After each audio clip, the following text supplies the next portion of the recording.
Nagkakilala tayo nung iniwan ako ng asawa ko at inagaw siya ng iba.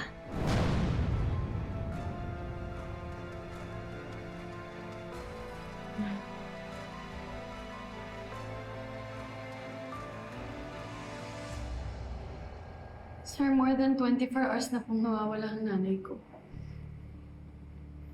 Nahihirapan kaming hanapin siya kasi may sakit po siya eh. Sir, pakiusap, tulungan niyo naman kami. Yes po man, na-report na po sa amin to. Sa katunayan nga po, inutusan na po kami ng chief para makipag-ugnayan sa ibang presinto.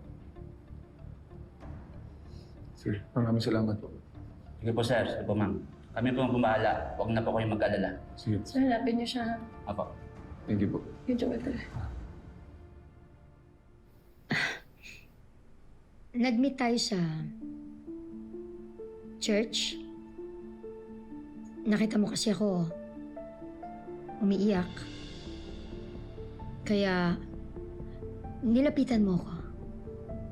Kinausap. And the rest is history. Our story. Sana may naitulong ako sa pinagdaanan mo sa buhay. Sana naging mabuting kaibigan ako. Pinatawad mo bang asawa mo? Mahal ko ang asawa ko. Kaya kaya ko siyang patawarin. Pero ang hindi ko mapapatawad, yung babaeng umagaw sa kanya. Kaya pala, nakikita ko yung lungkot sa mga mata mo. Yung matinding galit sa puso mo. Patawarin mo siya, friend. Hindi. Sinira niya yung buhay ko. Siya bang nagsira ng buhay mo? O ikaw mismo? Friend, kinakampihan mo ba yung kabit ng asawa ko? Hindi, friend. May karapatan ka. Kasi, inagaw niya yung asawa mo. Pero, hindi tama yung pasanin mo ng pasanin yung galit mo na yan. Ikaw rin ang magdurusa. Mahal ko ang asawa ko. Kahit ano mangyari, hindi ako papayag na maagaw siya ng iba. Pero mahal ka rin ba niya? Naku, kung hindi na, nakawalan mo.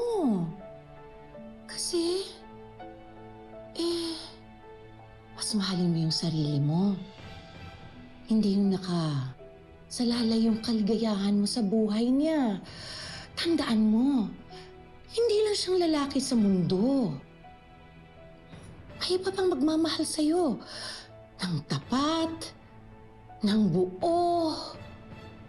Pero paano mo makikita yon? Kung nakatuon yung galit sa puso mo, sa taong hindi ka naman mahal.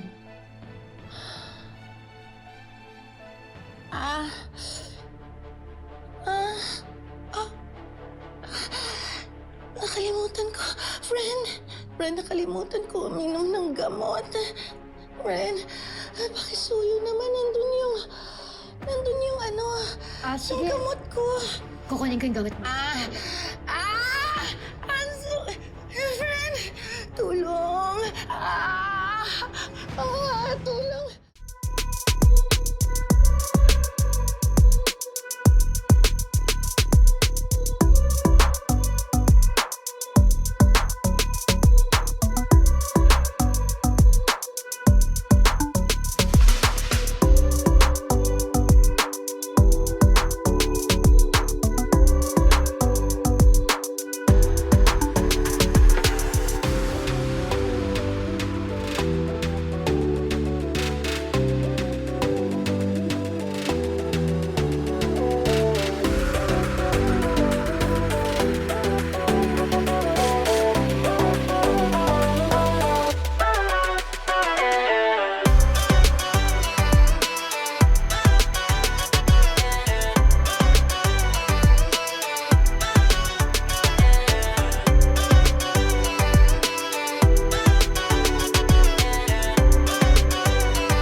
Thank